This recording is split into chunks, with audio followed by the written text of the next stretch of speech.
ما بنا قدموا بنا حل مدافنا ما بنا ينبلي أبي عملي سهد ربا إنك السيمودا ما بنا ينبلي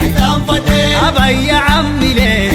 سيتنا يسيحولي أول قالوا بروباغندا يقولون أول لكارو أفكارو نايس راح تقدر عافيو فيك أول يتولوا أول شو أول استقال سو بروباغندا نعها خب تقرأ سو يقولك هكذا فونا خب تقرأ سو قولي كلني إحنا بلد تقرأ لنا سيكا هذا حنسر أمان حنسر بروباغندا يقولون أول لكارو أفكارو نايس راح تقدر عافيو فيك أول يتولوا أول شو أول استقال سو بروباغندا نعها خب تقرأ سو يقولك هكذا فونا خب تقرأ سو قولي كلني إحنا بلد تقرأ لنا سيكا هذا حنسر أمان حنسر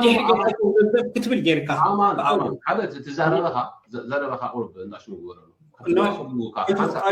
حنسر عند حنسر إنه سمع قدم نحنا كلامه كلهم قبل بس بتقرأ نازلنا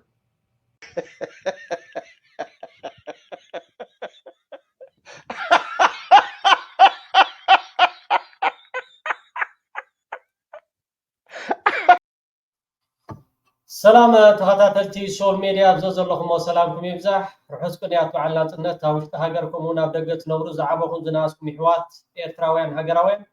للومي أجد أسوانا وزعبا مدبحينا متينا لنا خساب متار الشخص كاتاتلو ندعدمكم توم سابسكرايب زيقوركم سابسكرايب تقبروا كومون بلايك الجمهور نداتلابوكم مجمر تاقن أزدي أجد أس حبريتا إنك أغزب ليو قداي إذا قداي زدي بدحريت مدفعات حيلي كم زلوه مال بريزيدنت إسياس أفوركي أبناء كتشحن 18 أب إثيوبيا خبون أبي أحمد أبي سمرة أزبس حلوان إثيوبيا بريزيدنت إسياس أفوركي حوصا لليو نو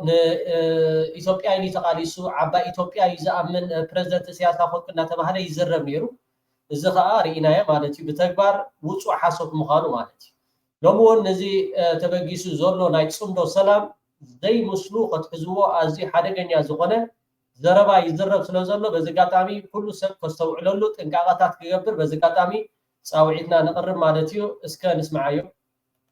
لكالكم نسلام عدنا أبين لكم إزيز قبر زلو ناي تقراي تقريني مملأتا ايو عويلهم أفهم اليوم ناي تقراي هاقر يا إبتراب لهم قالوا ناي تقريني هاقر يا بلهم قالوا إذا مزاتو زلو نسلام يكونون تمالي سبق ساقم يمدو لكم نبور يوم حجي خبرتوا هاي بوم زلو أبيان لكم كتبزحوا معاتكم زلكم مسكات كان عخوب تقمديو كم زي تاريخ مسلمنا بإرترا برتاو قرص جمرتي نمثلكم دحر زي تبلو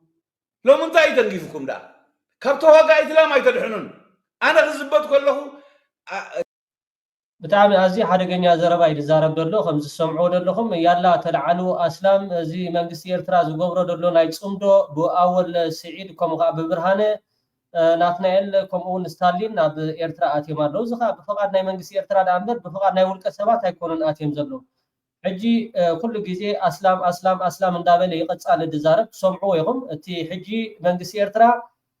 تقرأي تقرنيو حاسيبو زلو يلا تلعالي زلو زي قداي زي قليل قداي يكونن دفعات حيل سلزلو تنقاقات حاتتيو حاتاتن سلزلو منقس إيرترا أو اشتهاجر كوينو نزل يتصمدو مخا مستقرأي ترح يكونن مس السودان مس فانو مس زغونة حيلتات أب إثيوبيا زلو سرعات بتصقنا إيرترا نخوقبت ليتن معارتن كيدك أسا يحضر سلزلو أليانس كم خا تصمد فتيركا نتنا حوار صلائي أب 4 كيلو زلو نعون ملاي انبر منقس إيرترا كمتي أبتشان 18 بريزيدنت إسياس أفوركي ناب أديس أبابا مسكده خمون أبي أحمد ناب اسمرا مسمڅ با بريزيدنت إسياس أفوركي حوسا يدلي رأي بودو عبا إثيوبيا زحسب أفلبو يهرمانو እንዳተባሃለ ናይ ሓሶር ዳንኬራ ተደንኪሪ ሕጂውን ካብኡ ብዘይ ፍለ ግን እዚ ኣዝዩ ሓደገኛ ኣስላም ተላዓሉ ይብል ኣሎ እዚ ሰብ እዚ ከዓ መቸም መጠንቀቕታ ክሓትት እዩ እቶም ብፍላዲ ብዘይ ፍላድ እዚ ጉዳይ ዝተኸድዎ ደለኹም ኣወል ከምኡ ይበለ ኣወል ዓባይ ትግራይ ዶ ትግራይ ትግርኛ ዶ ይበለ እንታይ ከ ኣብ ኤርትራ ኣስላም ክርስቲያን ከምኡ ራሻይዳ ብሌን ሳሆ ኢልካ ምፍልላይ ዝበሃል ነገር ኣሎ ዲ ስለምንታይ ካ ኩሉ ግዜ ኣብኮም ትሕባ ስለምንታይ ካብኮም ትሕባ ምስልምና ሕዋትና ያላ ተሱ ክርስቲያን ያላ በጃኻ ባቆርብተይ ኣዝዩ ሓደገኛ ይሞት ኣይደኖ መትከል ኣይረአናልኩምን ምስቃጥ ንነፍስኹም ክትከላኸሉ ይከኣልኩም ናስላም ዓድና ኣበየለኹም እዚ ዝግበር ዘሎ ናይ ትግራይ ትግርኝ መመላእታ እዩ ዓዊሎም ኣፎም መሊኦም ናይ ትግራይ ሃገር ያ ኤርትራ ኣብልኹም ኣሎ ናይ ትግርኛ መን ናይ ትግራይ ሃገር ያ ኢሉ መንግስቲ ኤርትራ ኸም ኢሉ መን ይኸም ኢሉ ናይ ዝበልካ እኮ ይኮነን ናይ ዝበልካ እኮ ይኮነን ወአንድነት ዝኣምነለው ዓባይ ትግራይ ዝኣምነለው ዝተፈላለዩ እምነት ክህልዎ ይኽእል እዩ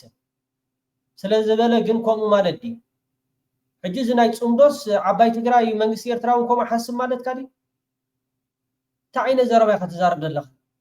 እዚ ጉዳይ እዚ ንምስልምና ጥራሕ ድዩ ዝምልከት ንምስልምና ጥራሕ ድዩ ዝምልከት እዚ ጉዳይ እዚስ ስለምንታይ ኢኻ ንዓቶም ንፅላ ኣቢልካ ንዓቶም ኣባጋጊስካ ንዓቶም ኣላዓዒልካ ኣብታ ዓዲ ናይ ሃይማኖት ግርጭት ክትገብር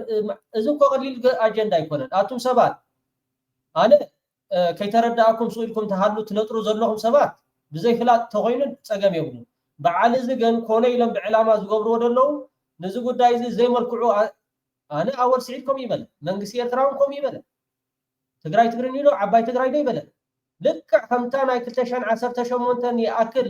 ፕሬዝደንት ኢሳያስ ኣፈወርቂ ሕውሳይ ደሊ ምስ ኢትዮጵያ እናተባሃለ ዝግበር ዝነበረ ሕጂ እውን ካብኣ ትፍለይ ኮነትን ጠንቃቓ ክሓተኩም እዩ መትከል ኣይረአናልኩምን ምስቃጥ ንነፍስኹም ክትከላኸሉ ይከኣልኩም ናስላም ዓድና ኣበየለኹም እዚ ዝግበር ዘሎ ናይ ትግራይ ትግርኝ መመላእታ እዩ ዓዊሎም ኣፎም መሊኦም ናይ ትግራይ ሃገር ያ ኤርትራ ኣብልኹም ኣሎ ናይ ትግርኛ ሃገር ያ ኣብልኹም ኣሎ እዞም ዝኣቱ ዘለዉ ናስላም ኣይኮኑን እቶም ትማሊ እዞም ዝኣቱ ዘሎ ኣስላም ኣይኮኑን መንዶ ሃይማኖት ፈሊጥ ፀዊዕ ድዩ መንግስቲ ኤርትራ እኮ ዝኾነ ትግራዋይ ክኣትዋ ኣለዎ ኢሉ ኣሎ ሃይማኖት ፈሊጥ ፀዊዕ ድዩ መንግስቲ ኤርትራስ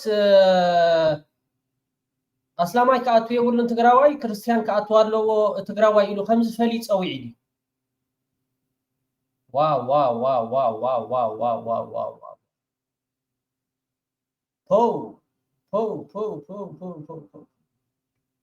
ተጠንቀቁ ሰበክሳዶም እዮም ዝብልኹም ነበሩ እዮም ሕጂ ክብሪ ተዋሂብዎም ዘሎ ኣብይ ኣለኹም ክትበዝሑ መዓት ኢኹም ዘለኹም ምስቃጥ ከንዓኹም ጠቕሚ ድዩ ከምዚ ዲኸ ታሪክ ምስልምና ኣብ ኤርትራ ብረታዊ ቃልሲ ጀመርቲ ክቡራት ተኸታተልቲ ኣወል ስዒድ ከምኡ ይበለን ፅምዶ ምስቲ ኣብ ሓይልታት ኣብ ኢትዮጵያ ዘሎ ምስ ኩሉ ኣብዚኣ ስምዕዋ ድማ ካብ ተኸጋጠም ኣይነበሮን ንብሎ ዘለና ኩናት ብዕፅፍታት ዝዓቢ ሓደጋ ተበጋጊሱሎ እሞ እንታይ ንግበር እዚ ኩናት ዝግን ዘይከምቶም ዝሓለፉ ውግኣት ሓደገኛ ዝገብሮ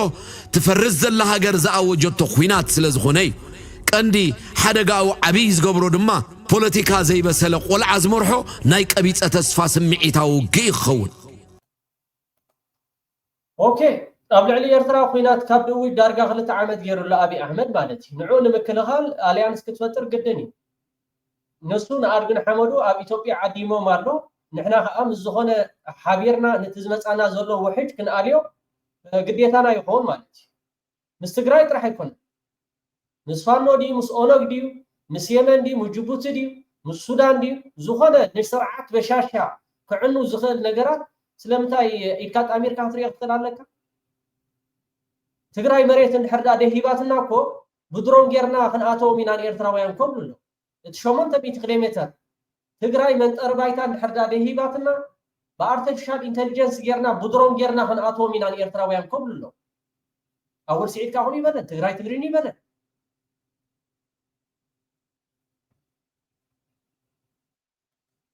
ገይሩ እዚ ይበሉ ስምረት ግበር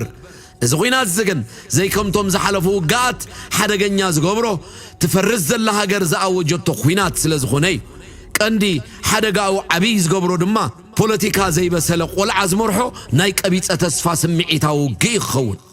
ካብ ዓፈር ናብ ብላቴን ግዒዝ ዘሎ ሰራዊት كم تزبلو وحج سراويت كعي بحوحات التمرح تقراين بهقدة في التمرح إرتران كتسرارقاني إلو أب أخيبا فكيرو زنقلة عشل زمرح وحجيو ازي أب كوينات زمت تامرات سجرا زبهال زبولو دما نسمع يعني شعبي أنت بلانا كذا وياني أنت بلانا عندها مراج بشعبيا وياني أنت بلانا كذا شعبي أنت بلانا عندها مراج ሶስተኛ የኢትዮጵያን የባህር ኃይል እና የባህር በር ንብረት ተመልሳል ሊግል ተከራያለ ምናምን አላልኩም ኒሲያስ ማኖት ሒዘየ ምስትግራይ ክሰማ ማዓሉ በዘይክእል አማዓዲየ ዮሜ ስለዚህ ዝውግ በዓወት ኩሽ ኤምፓየር እንተተዛዚሙ ኢትዮጵያ ክድሕንያ ጂኦግራፊ ቅየር ኢሉ ዝነቀለ ቁልዓ ዝኣወጀው ስለዚህ وحج مصكا انتلو زفرس دلدل يخصقن دلدل نخصقن دما صمدو يداو يدليك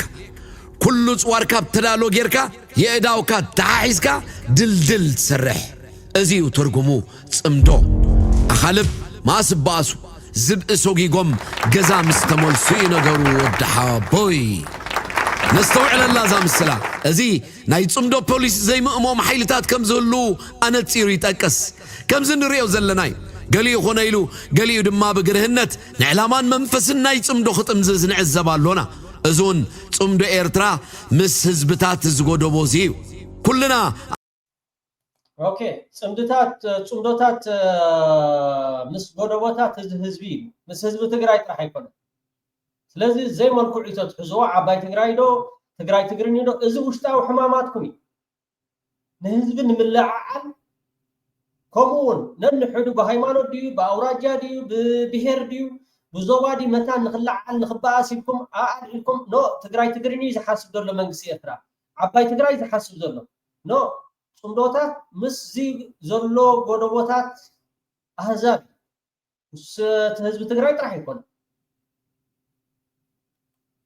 كان سمعي كل صواركا تدالو غيركا يداوكا تحيسكا دلدل تسرح ازيو ترغمو صمدو اخالب ما سباسو زب سوغيغوم غزا مستمول سي نغرو ودحا بوي نستوعل اللازم السلام ازي ناي صمدو بوليس زي مأموم حيلتات كم زلو انا تصير يتقس كم زنريو زلناي قالي خنيلو قالي دما بقرهنت نعلامان منفسنا يصمدو خطم زز نعزبالونا ازون صمدو ايرترا مس حزبتات زغودو بوزيو كلنا اما حبراو ميديا ننطف سبات نزينا كنسرح زلونا ازو غندمو سمعوا وحجي نسلام قاقوا خوص علايو موغسي نايتي صمدو كل سبا فصوا سلام هون طلع سحلف جيجا بخالي من قد زدقم وبتمساسال من قدي بخالد اكلات زدقم عبي جيجا يفصملم فيستوملو بحق بلي عزمة أخمسل سلام الشموط راي فلطو يبلالو سلام يا أي بلس ترغيبا كريفنا خوشتا خلق سلام كنوت سلام حنتي التودي سلام أخلق اوكي كبرات تخاتلتي سول ميديا زامد بزيا خدكت صلاينا خسامه رشا تكاتاتلو اندعدمكو بتعمي ازي دزبل زحقو زينا خاوصيلو حيل بحري ارترا بزحلفوان بناي ኢትዮጵያ ማስ ሚዲያታት ተሃሙ ይፈዶ ተሃሪሙ ዶ ተቃጺሉ ዶ ገለ እንዳቦሉ ይዛረቡ ነሮም ኃይል ባህሪ ኤርትራ ግን ተልእኮ ፈጺሙ በዓወት ናብ ማያቱ ኸምውን ናብ ታ ምጮት ሀገር ኤርትራ ተመሊሶም ዘሎ በዝጋጣሚ ሓደ ዝወጽ ሓበሬታ ኣሎ እቲ ዝወጽ ሓበሬታ እንታይ ይብል ኣብቲ ዝነበረ ኩነታት በፖርት ሱዳን ጌርካ ንመንግስቲ ሱዳን ነቲ ንቅድሚት ዝግስግስ ዘሎ ኃይሊ ብሕቁ ሃሪምካ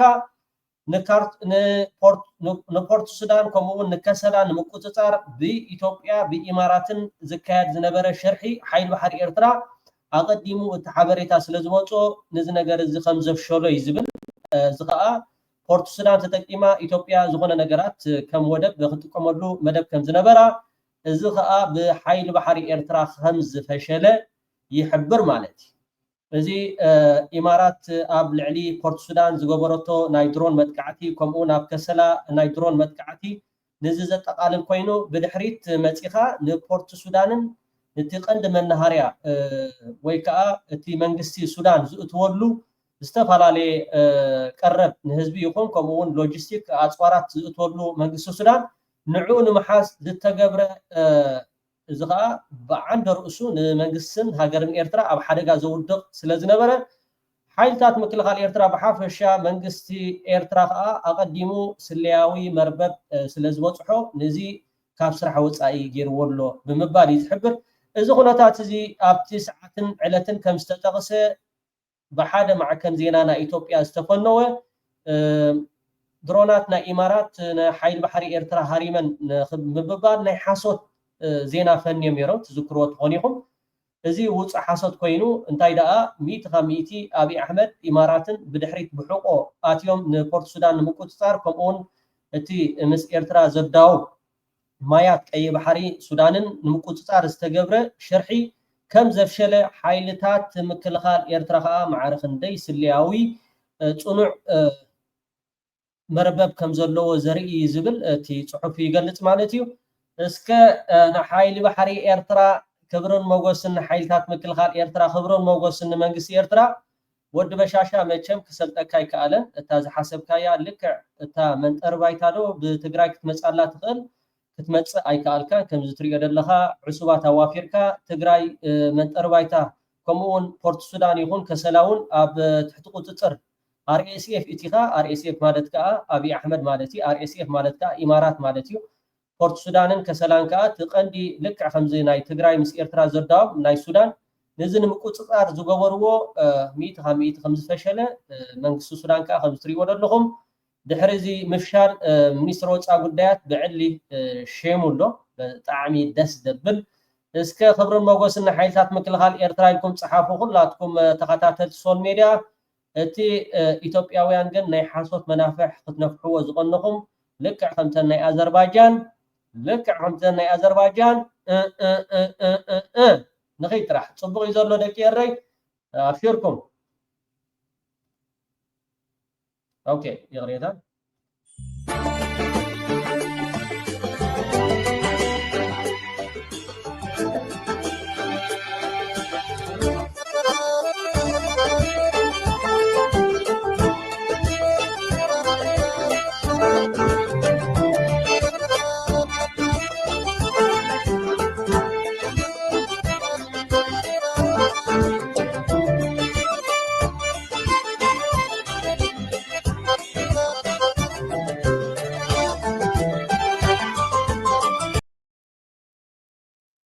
ክብርን ሞገስን ሓይልታት ምክልኻል ኤርትራ እቶም ኢትዮጵያውያን ከዓ ነዚ ክትጉዕትዶ ትርህፁ ብመሬት ምፃእ ብባሕሪ ብህዋ ምፃእ ብምድሪ ሓይልታት ምክልኻል ኤርትራ ኩሉ ግዜ ከም ንስሪ ያ ዝበሃል ነገር የለን ዛስዋይና ሕጂ እቲ መንጠሪ ባይታ ንዕፀዎ እቲ ንዓና ዘዳውወና ሓፁርና ኩሉ ግዜ የሕሊፍና ንፀላኢና ይንሃቦ ክንብል ከለና ልክዕ ብወገን ሱዳን ከምቲ ሓደ ጀነራል ዝበሎ ማለት እዩ ዝኾነ ብከሰላ ዝመፅእ ኣንፃር ኤርትራ ብፖርት ሱዳን ዝመፅእ ኣንፃር ኤርትራ ክሳዱ ክቁረፅ እዩ ዝበሎ ሓደ ጀነራል ኣብ ሓደ ኣጋጣሚ ኣኼባ ኣብ ናይ ፖርት ሱዳን ስምዕዎ بحر هذه سمعوا لكم زي جنرال بورت السودان يكون بخسلا نيرترا زتقع زمص كسادو قرص مهانو بمباليو اب حد اكب حزبي اب استاكبلو اب اخيبا زسمع بدري اذا لا تግራይ ኩነታት ከዓ ከመኣ ትኹን ብወገን ዓፋርውን ከመኣ ትኹን ብወገን ጅቡቲውን ከመኣ ትኹን ብወገን የመንውን ከመኣ ትኹን ብወገን ስዑድ ዓረቢ ጽምዶ ምስ ጅቡቲ ጽምዶ ምስ ክልል ዓፋር ጽምዶ ምስ ትግራይ ጽምዶ ምስ ፋኖ ጽምዶ ምስ ዝተፈላለዩ ሓይልታት ኣብ ኢትዮጵያ አንፃር አቢ ዝቃለሱ አቢ ማለት ኢማራት ዓረቢ አቢ ዋጋ ዘለዎ ስለ ዝኾነ ይኮነ እንታይ ዳ ኩሉ ግዜ እንታይ እዩ ተላኣኽቲ ኢትዮጵያውያን ተላኣኽቲ ስለ ዝኾኑ አቢ ከልቢ እቲ ዋና ከልቢ ግን ኢማራት ክሳብ ዝኾነ እዚ ከዓ ብዓወት ሓይሊ ባሕሪ ኤርትራ ማለት እዩ ነቲ ብድሕሪት መፂኡ ንፖርት ሱዳን ንምቁፅፃር ንከሰላን ንምቁፅፃር ድሒሩ ከዓ ብኡ ዝኣትዉ ኣፅዋራት ንኢትዮጵያ ይኹን ከምኡውን ኣብ ልዕሊ ኤርትራ ዝፍፀም ነገራት ዓብይ ሽርሒ ዘፍሸለ ሓይልታት ምክልኻል ኤርትራ ሓይሊ ባሕሪ ንዕኡ ንምግላፅ ዝተዛረቦ ጀነራል እዩ تحيتنا وبيد ما الشعبي الرئيس الإريتري سياسة فوركي وهذه تحيتنا رجال الإريترية في السودان وهذه تحيتنا للشعب الإريتري الذي ساند القوات المسلحة السودانية والذي وقف مع الشعب السوداني. إريتريا التي لم تنحاز للعملاء ولم تنحاز للذين باعوا النفس والأرواح، لكنها اختارت أن تكون في صف السودان قوات مسلحة ومشتركة والقوات المساندة والمستنفرين والمقاومة الشعبية وبرعونا يا رسول الله، وكل الأبناء البررة وبنات السودان الصابرات كانوا يؤيدون الشعب الإريتري والحكومة الإريترية. شكرا إريتريا حكومة وشعبا من شعب السودان. شكرا إريتريا دلا شكرا إريتريا دلا كبرات تقاتات سول ميديا بدعمي أزيد الزبل زيناي بمقصال حنتي أدى تجراويت استزاروا تزاروا لهم استالين بزعبة ناب إريترا بمخادو قال حبيت بزولهم سباق نيرمو نعوز ملكتي ناب إريترا خير زود وزح سر تاو تبلله ناتو مفرد تفكري تقال لي برهان زجمرو قدي السقط سيلو كاليتون فقط سلوينا تسفانو نبر كيفو عملنا انت خيدنا صاين إريترا خيدو حات اسخونلو ان جيتاچو ردانا فم كاليتني او نفط تفطفنا تزنا تفطفو مريتنا خيقري بحو زندده ناكو خيدم كوفيلمس اميدا خف فيلم يزارو لو يعملنا ساتم كتصقديم سرحه انتم حارتنا انتم قمتناس فتح زسادة خيدو الدسابة خفيلو سلطان توهيو وخفيلو خبل كلو خطم بانداتات كوينة ما فقود عفابني وخفيلم قصاتهم كتخط اليوم ديرا مثلو تقريدين زقالس زلو قوينة سو چاو زبلو زل حزي ستايلني كونان مقان دمسا انا ونخيديه كل تقرأي كل على اللوزيا كردان نخيل اللو كجمال كلو حق قدم تحيزم ساري حمل اليوم زي مردان ايمبار هزو تقرأينا هزي إريترا እግዚአብሔር ዘባአሶምሲ ኮነ ኢሉ እዩ ክልቲኦም ሓደ ተኮይኖም ዓዲ ከጥፉ እዮም ኢሉ እዩ ተባሂሉ እኮ ኣብ ሚድያ ወፂኦም ከይዘረቡ ነይሩ ናይ ሃይማኖት መራሕቲ ንኢሳያስ እኮ ንህዝቢ ትግራይ ፀፍፅፈና ኢሎም ናይ ሃይማኖት መራሕቲ ከይቀርዩ እኮ ከይዶም እዮም ናይ ኢትዮጵያ መራሕቲ ሃይማኖት ንኣቶም ፅድቂ ድዩ ነይሩ ህዝቢ ትግራይ ክጭፍጨፍ ስለዘለዎ ድዩ ንሳቶም ናይ ሃይማኖት መራሕቲ ከይቀርዮም ናብ ኤርትራ ዝኸዱ ኣነ ካብ ብጣዕሚ እዩ ዝድግፎም ስታሊን ሕዚ እውን ፅቡቅ ካልኦት ነው እንኳን ጌርና ክንቅፅል ኣለና ተጋሩ ክንነቅሕልና ድሕር ሕዚ ኣብ ማእኸል ክልተ ህዝቢ ዝኣተየ ሓዊ ክነጥፍኦ ንኽእል ንሕና ጥራሒና በቲ ዓብዪ ኣሕመድ ሓውና ኣብ ጎደን ትግራይ ሓዊ ከንድድ እናበለ እቶም ካልኦት ኣዲስ ኣበባ ኮፍ ኢሎም ህዝብና ንክንድድ ዳግማይ ናይ ኢትዮጵያ መከላከያ ንትግራይ ክኣቱ የለዎ ኢሎም ከውጅ ከለዉ ዘይስምዖ ትግራዋይ እንተሃልዩ እዙይ ሕማም እየ ዝብሎ ይቐኒ የለይ ክብረት ይሓለኒ ثانك يو صبغ تزاريك بزقاطام اسك ازرعي وسكدك رئاتم سبات سرعت اب إريترا زلو بقندو هرم ندلسي تقاومت خطر ابزي ولا دغف مسوقين كي خار اختار مخي انا هو خيت دانا غورو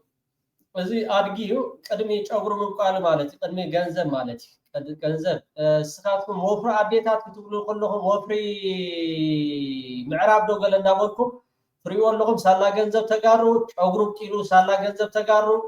ገዛ ገዝዩ ሳላ ገንዘብ ተጋሩ መቼም ሁሉ ነገር ይቆይ እጅ እስከ حسب እስከ ንብለቅ ይረ እዚ አድጊ TDF እንዳተዋጉ ማለት TDF ታንክ ተሰቦ ታንክ ጌሮም ሞርታር መድፍዕ ሁሉ ነገራት ማለት እንዳተዋጉ ሰንዓፈ ጌሮም ዓዲ ቀይሕ ጌሮም ከምኡ ደቀም ሓረ ጌሮም እንዳተተኸውሲዮም ክንደ ኤርትራውያን እንዳሞቱ ክንደ ዓድታት እንዳተቃፀለ ህዝብና እንዳሃደመ ኣስመራ ንኸኣቱ ከምኡ ነይሩ ሕልሚ ሕጂ እሞ ትግራዋይ ሰላም ገይሩ ብደይ ብረት ኤርትራ ኣትዩ ብሰላም ብሕጊ መሰረት ናይ መንግስቲ ኤርትራ بسلام آتي بسلام توصل انتاي تصقم أيني تي كندي بخينات نابس مرا دمتاوي حيش ولا بزي بينات ممللاس بأتوم سيركا بسيخا مملاس سكرك يري بعد زي أتوم كيف حج زوارا زي لولو فري والله مقوامن مدقافن زبالالو TDF كاوتي نتسرعت اب إريترا زلو بقندو خهرم ندلسي تقاومت خطر ابزي ولا دقف مسوقين كي خهر اختار مخي أنا نتسرعت كهرمون ديت دل زلخو أنا بعلي هو قال أي بتر نحرخي بقى تصبق يدور عمر تصبق غير نصر مرسي نصر مرسي يحواتكم يحواتنا كدرعوا قتلوا كموتوا عدتاتنا خبرس حزبنا كما زابل كمون التهاجر كم هاجر تتفق بقى كم زتريون لهم تحويسهم بخينات كات وحجي دامونتا يخبد خانه فيكا سلام غيرو حزب تتراخب سلام غيركا نابتي صبو نغرات خدكاس انتاي تصدم ريغمو مالهم نستوعد لكيري لعل زخونه نغر سلام نزياتهم يتخفوا سلام نزياتهم يتخفوا نزوم سرقتي نزوم متابلتي نزوم حسوتي بغنزب تግራይ زهفتهم لتግራይ እንዳታለሉ ሰብ ዝሆኑ ማለት ነው እንበር ሓደ ውዳ አበይዝመንት ዝቅመጥ ዝነበረ ሰብይ ሳላ ተጋሩ ገንዘብ ገይሩ ሳላ ተጋሩስ ገንዘብ ገይሩ ፊናቲ መባልዑት እዚ ፊናቲ መባልዑት ትሪው ኣለዎ ሰራዊት ናይ ትግራይስ እንዳተዋገ አስመራ ከአትዋለው ምን ምድጋፈን ዝባላሉ TDF ካውቲ ነት ስርዓት ኣብ ኤርትራ ዘሎ በቆንዱ ካሃርም እንደሉሲ ተቃውሞት ንክተርኢ ብዚ ወላ ደገፍ ምስኡ ኮንኪ ካሃር ክታርሚኺ أنا نتسرعت كهرمون ديت دل زلخو أنا بعلي. قال أي بتر نحرخي بقى تصبق يدور عمر تصبق غير. نصر مرسي. قال أي بتر نحرر له بقى. يا نصر مرسي. كذا زعبي جبان يلا قال سبات مزياتهم ترادو مزياتهم سلام غور قالت له مالتي. وبعد زياتهم كو دك زيغاو كيم دك هاجرو كيم هاجراو كحدت زبهال نجر كل هاجراو كحدت كو مننت كله كاخد زيغنت كله كاخد زياتهم كو غبن كيبتيو زغون اسكن قصل اسك جنرال صادقان اسكن اسمعي جنرال صادقان اسمعي ابريتوريا وعد انتي تفاراري ممت صادقان ጌታቸው ረዳ نحايلتات مكلغال ኤርትራ مستديف كوينكا مالتي مستديف كوينكا نحايلتات مكلغال ኤርትራ مسناي سراوت نا ኢትዮጵያ يركا مهران نابي ኤርትራ ምንጻ እዚም ተሰማሚዕ መጽ نو بعد دبرتينكا نو نحنا كوينات هايلينا نمسي ኤርትራ سلام يرنا نحن نبر ندلي حجي مست سلام زبلك كاريها ترادادي خاف نبر تدلي ويس مسو عاد صادق ويس عملكتنا إلكا أمريكا التحوي حساب أبغزا خاز مص بوليتيكا بزي مسرحها لتخطط فوق تخد نجرات كيت فاها بوليتيكا مسرح ده حاش ولا أنت مبارح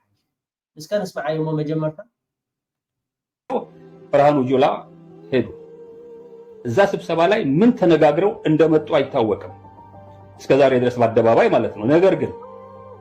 ከዛ ውይይት በኋላ ቲፒኤልኤፍ ማዕከላዊ ኮሚቴ ላይ በዛው በእኛ በመናገኘው መረጃ በደዳውን ይመጣ የነበረው ቲፒኤልኤፍ በኋላ መዛ ሐላላ ከላይ ላይ ተጨማሪ ውይይት ከተደረገ በኋላ ቲፒኤልኤፍ መሳሪያውን እንደማያወርድ እንደውም አንዱ መረጃ ሲመጣ እዚህ መናገር አለብኝ መሳሪያ ማውረድ የለባችሁም ብሎ አብይ ነግሮናል የሚል መረጃ ከዛው ከሶርስ ሲመጣ እንዴት ነው ይሄንን ነገር ሌላ አብይ ማስተላልፈው ሌላ ማአት መረጃዎች ስላሉት እስቲ ቆይ ግድ የለም ለግድያው ብዬ ይሄንን ሰርጄ ነው መረጃውን ያስተላልፍኩለት ያለ እዚህ ጋር ታንዳርጋቸው ጠቅላይ ሚኒስትሩ ፕሪቶሪያ ላይ መሳሪያ ማውረድን እንግዲህ ተሸንፎ ነው ኋት ሄደው የወታደራዊ ሽንፈት ነው እዛ አድርግ የተባለውን ብቻ ሊያደርግ የሚችል እንደሆነ ነው በወቅቱም ያመን ነው ለጠቅላይ ሚኒስትሩ ይሄንን ሐሳብ ለምን ቀየሩት ለምንድን ነው ኋት መሳሪያ እንዳይፈታ የፈለጉት ምናልባት እዚህ ላይ ግልጽ የሆነ ነገር አለ አሁን እንግዲህ ምን መሰለህ መሳይ ሌሎች ነገሮች ስንጨምር ይሄ ነገር ዝም ብለው እነሱ ያሉት ነው ወይስ ሪሊ ተብለዋል የሚለውን በጣም ግልጽ ያደርግልናል እነዚህ ሰዎች እዛ ቦታ ማዕከላዊ ኮሚቴ ላይ የሚነጋገሩት ነገር በሙሉ ነው ሌላም መረጃ ነው የሚመጣው እዛ ሀገር ላይ ወርቃቸውን ከፋፍለው ማን ቤት እንዳስቀመጡት ብራቸውን ከፋፍለው እነማ ቤት እንዳስቀመጡት የት ቦታ ከባድ መሳሪያዎቻቸው በጀርባ የሚተኮስ አይሮፕላን ማውረጃ ስቲንገር ሳይቀር እንዳላቸው ዝርዝሩ አለ እነዚህ ሰዎች አሁን እዛ ቦታ ላይ ያነሱት መሳሪያ ነሰሰሪ አይደለም ነው እንግሊዝኛ ቃላት ነው ተጻፎ የመጣው ነሰሰሪ አይደለም መሳሪያ ማውረዳችሁ ብሎናል ያሉት ሪፖርት ያደረገው እሱ ብቻ አይደለም የሰላም ስምምነቱን የሚቃወሙት የአማራና የኤርትራ ኃይሎች ስለሚሆኑ ከማዕከላዊ መንግስት ጎን ሆነን እነዚህ ሁለት ኃይሎች እንወጋለን የሚል እዚህ አስከመገሪያ ተጠፋና 1+1 ያ ነው አብይ አህመድ مسبع الصادقان مسبع ጌታቸው ረዳ مستن اي تي دي اف 370 شح وتحضر دلو مسؤم كوينا ناب إيرتران ناب كلل أمحران نزياتهم هرمومي أركانن جيتاچو ردان مستن اي تي دي اف حيل زولو 370 شح ناب إيرتران نزمت كومخا ناب كلل أمحران نزمت نواقع إلو أبزخا زي تسمامعو نيرو بعال من يم زي تسمامعو بعال دبرتين نحنا أي نواقعنينا نحنا مسي إيرترا وقايد لنا مسمحرا وقايد لنا زحالفة يأخلنا أيد لنا نيلو نتوم عزز تسراويتون قليهم كم بعل ودا أشبر تسامامعهم كم بعل ودا أنطرو تسامامعهم كالوتون تسامامعهم مالتي نتوم زبوزو حقن كبعل جنرال مقويات حيسكا نو نحنا نسراويت إيرترا أين هرمن زحالفة يأخلنا تماهيرنا سلام جيرنا هنبر لنا يلو بعلوها أندرقاتو تسجن تابلوكم عنه أو عن بريتوريا أب كينيا كما يجر كان حيلات مثل هال إيرترا مستناي تي دي اف زترفع حيلي ناب إيرترا مزمات زي أخاين وإعلان زبونون يرى حجي مسمان كسرح إذا بلكا بسوعة صار كان كسرح نحر داخنكا إيرترا متفاي كم زا أبي أحمد بلا زولي بسوعة دبرتين نحر داخنكا قل إتا كان زحاسبا مريت تግራይ ፌደራል ሰራዊት ከአጥዋለዎ እትና ፌደራል ሰራዊት ስለምንታዩ ነቲ ዶባትና ኤርትራ ናይ ትግራይ ገዲፍዎ ወጪ ወአብኪናት የሚረው አብኪናት ስለዝነበሩ እንደ ሕርዳ አነ ገዲፍዮም ከይደ አብኪናት ከአጥውዮም ደሓር ምስተዳኸሙ አነ ካነ ክልቲዮም ውሕጅ ኮይነ ይወስዶም ክልቲዮም ግን ኣብቲ ኩናት ክዳኸሙ እዚኣ ክትከውን ኣይከኣለትን ፈሺላ صادقان كاخي حفره خي حنخه خا انتايلو تزاريبو نمزخخار زاكل سمعوا ጉባኤ ምስተኻይደ ድማ ናይ ትግራይ ናይ ፖለቲካ ኩነታት ንእሽተይ ክሻዕ ዝረጋጋዕ ንፅናሕ ኢልኩምና ከምዚ ኢልና ኢና ፀኒሕና ኢሎምና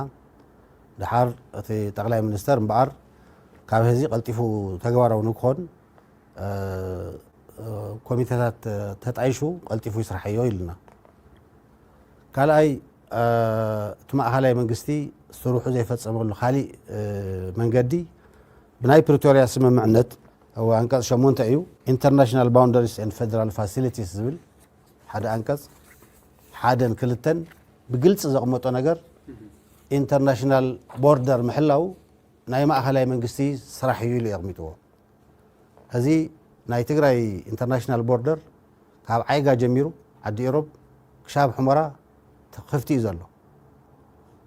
وزيناتهم حلف النتيو حدا بزخواب زلو هزبي بناي شعبي سراويت يوم ابصقم اتيوم زلو يروب دارغا بمول تخبابي هاي شعبي هو ابزيا ግን ጻድቃን زحاتو ሰብ ስለስተስ አነ ዲ ስለምንታይ እንግዲፈም ወጽዮም ማለት አመንጎ ቲዲኤፍን አመንጎ ኃይልታት ምክልኻል ኤርትራን ኩናት አመንጎም ኮይኑ እሱ ከላኸሊ ዝግቦም ግን ኣብ ኩናት ስለዝነበሩ መሊሶም ከአቱ ኩናት ቁጽልዎ ስለዝኹሉ ብምባል እትና ፌደራል ሰራዊት ገዲፎ ወጪ እዚ ዶብ ገዲፎ ባዕሉ ወጪ ሕጂ ምዃን ምሳቤቶም ታይብላሎ ጻድቃን እዚ ዶብ እዚ ሰራዊት ናይ ፌደራል ከኣትዎ ክኽእል ኣለዎ ሰራዊት ሻዕብያ ትሪዎ ኣለኹም እዚ ሰይጣን ዝኾነ ማለት እዩ ሰራዊት ተቋፂርዎ ሰብኣዊ ሓገዝ መፅሓ ይከኣል ካሊእ ነገር ምግባር ይከኣል حلف حلفهم متاوقع ورقتنا هو ناتنا يخم قالنا هو ما عاد يساقيوهم له تزب تفناقلي يزلو اقول ما خدا زلو خناتات يفلطيو 50 كلتن طابياتات اب تحتنا شعبيه قوزطر يزلوا سلازي هذه تو ناي بريتوريا سممعنت غبوكم كتفصموا انترناشونال بوردر كتحلوا لكم شاب قربا غزيون بطلونتات نيرانين اب زالمبسا حيغا غربا غزيهم قديفومن ابراما نيرانين ስለዚህ እዚህ አጠናህርኩም ክትሕልዎ ኣለኩም ክፍቲ ብምዃነቱ ቦርደር ህዝብና ፀገም ይወድቕ ኣሎ ሓደ ሓደ ግዛኣትና ኣብ ትሕትና ናይ ፀላቕ ቁፅጥር እዩ ዘሎ እቲ ናይ ፀላቕ ቁፅጥር ኣልቂኩም ኣብ ትሕትናትና ቁፅጥር ክትገብሩ ኣለኩም ሰላማዊ መንገዲ ክትገብርዎ ኢና ንደሊ ነጊርኩም እቶም ዝሓዝዎም ሰባት ዝኾነ ይኹን መንገዲ ግን ኣብ ትሕቲ ናይ ትግራይ ግዛኣታዊ ተአሽሙ ካአተሎ ዝሓላፍነት እዚ ናይ ማእከላይ መንግስቲ ሓላፍነት እዩ ናይ ትግራይ ሓላፍነት ኣይኮነን ከምኡ እናበለ ክሻብ ሕመራ ይኸይድ ምዚ እንደገና ህዝብ ትግራይ ተፈጢሩ ዘሎ ዓብይ ፀገም ኣሎ ብዙሕ ወርቂ ወፅሎ ካብ ትግራይ ኣብ ቀረባ ግዜ ኳስ ትማሊ ቁርት መለብ ናይ ካቢነ ኣኼባ ጌታቸው ዝነገረና ዝነበረ ኢንፎርሜሽን ኣብ ሓንቲ ወርሒ ጥራሕ 38 ኩንታል ናብ ብሄራዊ ባንክ ኣታው ተገይሩ እዩ ማእከላይ መንግስቲ ዝነገረና ክንዶ ዝኣክል ኮንትራባንድ ወፅኡ ኢሉና ይፈልጥዮም ይቋፅሩ እዮም ገፊሕ ዝኾነ ናይ ኮንትራባንድ ነገር ይካየድ ኣሎ ሃብትና እዩ ዝኸይድ ዘሎ እዚ ኮንትራባንድ እዚ ንምቅልጣፍ ኣብ ልዕሊ ህዝቢ ከቢድ ፀገም ዘብፅኡ ኬሚካላት እናተጠቐሙ እዮም እቲ ወርቂ ከውፅዎ ዝፍትኑ ዘለዉ ዓዲ ይበርስ እዩ ዘሎ ሪሶርስስ ይበርስ ኣሎ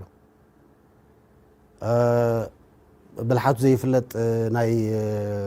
ኮንትራባንድ ይኹን ናይ ህጋዊ ዘይኮኑ ምምላሳት ኣሎ እዚ ለው ንክብል ምእንታን ኣካል ናይ ስምምዕነት ስለ ዝኾነ ናይ ምስቲ ተመዛበልቲ ናብ ትግራይ ምምላስ ብሓባር ኢንተርናሽናል ቦርደር ናይ ትግራይ ምሕላው ናትኩም ሓላፍነት እዩ ስለዚ ሓላፍነትኩም ተወፅኡ ኢልና እዮም ኢና እቲ ማሕበራዊ ሚድያ ንንእሽተይ ኣፍቱ ተኣሽሙ የለኹን ግን ሰሚዐ ናይ መንግስቲ እቶ ተባሂሉ እዚ ሓድሽ ዘረባ ኣይኮነን ወጥሪዎ ኣለኹም እቲ ናይ ፌደራል ሰራዊት ብምእታው ኣብ ዶባት ናይ ትግራይ ናይ ኤርትራን ኮይኑ ማለት እዩ ካብኡ ተበጊሱን ኤርትራ ኩናት ንኽሃርም ትሪዎ ኣለኹም እቲ ናቶም ውጥን ዝነበረ ናይ በዓል ጻድቃን ሰራዊት ናይ ፌደራል ኣብ ትግራይ ኣትዩ ኣብቲ ዶባት ናይ ኤርትራ 800 ኪሎ ሜትር ናብ ኤርትራ ንምምጻእ እቲ ኩናት እዚኣ ኸ ክትከውን ኣይከኣለትን በዚ አጋጣሚ ስምዕዎ መጫወት ይፈልጋል ሌላም ጉዳይ አለ አሁን ነገሮች በጣም ግልጽ እየሆኑ ስለመጡ በፊት ገና መጀመሪያ አዲስ አበባ የሄዱ ጊዜ እነ አብይ ቢሮ የሄዱ ለታ ጌታቸው ረዳና ቡድኑ መጀመሪያ ያላቸው ምን እንደሆነ ታውቃለህ መጀመሪያ ገና ሲቀመጡ ያላቸው ነገር አሁን ሁሉን ነገር ተውትና ቀይ ባህር ለማምስመለስ እንዝመት አብረን 250,000 ሰራዊት አለኝ ብሎ ለአሜሪካዎች ሁሉ ተናግሯል 250,000 ሰራዊት የሚለው የትግራይን መከላከያ ሰራዊት ለዚህን ይዘን እኮ በቀላሉ ድንበር ማስመለስ እንችላለን የመጀመሪያ ንግግሩ the whole point የፕሪቶሪያን ስምምነት ማስተግበር ሳይሆን ያንን መከላከያ ያንን ሰራዊት ወደ ኢትዮጵያ መከላከያ ሰራዊት አስገብቶ እነሱን ይዞ በኤርትራ ላይ ጦርነት ማድረግና አሰብን የመቀራመት ሴራ ያለው ዛሬ ሄዶ አሰብ ለመዋጋት ሲፈልግ አሁን ያንን አንፈልግም የጦርነት አውድማ መሆን አንፈልግም እኛ ለኤርትራም ለኢትዮጵያም አንደግፍም የሚለው የነደብረ ጽዮንን ቡድን እንደ ጦረኛ ቡድን አድርጎ በቃ ጥቡቅ የሩ አቀሚጧል አብይ አህመድ ለጌታቸው ረዳ መስተራኸቡ አብ አዲስ አበባ ሕጂ ናብ ቀይሕ ባሕሪ ንዝመት ናብ ቀይሕ ባሕሪ አቅጣጫና ናብኡ ንግወሮ 250 ወታደራት ኣለውኹም ናብ ኤርትራ ኩናት ንዝመት ይልዎ ንጌታቸው ረዳ ንጻድቃን ኣብዚ ጉዳይ ተራዳድዮ በዓል ደብረጽዮንን በዓል ምግበይን ግን አይ ተቀበሉዎን ሕጂ ንመን ኢኻ ትመርጽ ምስ መን ኢኻ ትራዳዳ ይዘለቱ ጉዳይ 1+1 እኮ ይቲኮ እንዳፈለጥካ ከተስቅጥ ወይ ከዓ አይተረዳእን ዝበሃል ነገራት ተዘይ ኮይኑ 1+1 እኮ 250 ወታደራት ኣሎ ናይ TDF ሞ ምስቲ ናይ ፌደራል ሓዊስና ናብ ኤርትራ ንዝመት ምስ ኤርትራ ንዋጋ ኖ ንሕና ንዋጋኒና ዝብሉ ከዓ ኣዘዝቲ ጀነራላት ናይ TDF-ት ከምኡውን እቶም ፖለቲካዊ ኣመራርሓ ከም በዓል ደብረጽዮን መንጀሪኖ ፍትለወርቅ ዘለውዎ ጌታቸው አሰፋውካ ኖ ኣይንዋጋኒና ምስ ኤርትራ ዘለና ሽግራት ውን እንተኾነ ኣብ ጣውላ ኮፊልና ብምርድዳእ ዳንበር ምስ ፋኖ ይንዋጋ ምስ ኤርትራ ይንዋጋ ምስ ዓፋር ይንዋጋ ፊና ዝበሃል ኣብ ትግራይ ኣየድልኒ ይሉ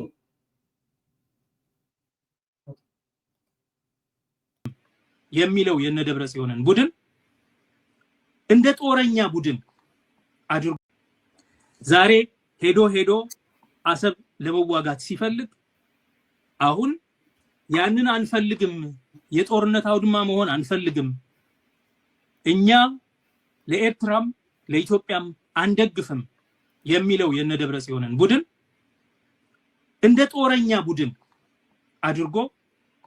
እሱን ለመውጋት በሚያስኬድ መንገድ እነሱን ለመዋጋት ትግራይን ለመውጋት በሚያስኬድ መንገድ እያቀረባቸው ጌታቸውን ወደ ራሱ አስጠግቶ የጌታቸውን መንግስት ደግሞ የፌደራሉ መንግስት ታማኝ አድርጎ ከህዝብ ትግራይ ህዝብ ነጥሎ በሁለቱ መካከል የሌለ ክፍተት ከፍቶ አሁን እነሱ ጋር ክልላዊ መንግስት ስርዓት እንዲፈርስ ለማድረግ ጥረት እየተደረገ ሶ የፕሪቶሪያ ስምምነት ግዴታዎች ምንድን ነበሩ? ቅድም ያልኩ ናቸው። መሬቱ እንዲለቀቅ፣ ሰራዊቶች እንዲወጡ፣ የመከላከያ ሰራዊቱ ደግሞ ዲዲአር ሲስተም ውስጥ እንዲገባ በበቂ ፋይናንስ፣ የተፈናቀለ ህዝብ ወደ ቤቱ እንዲመለስ። ኦኬ የሌላው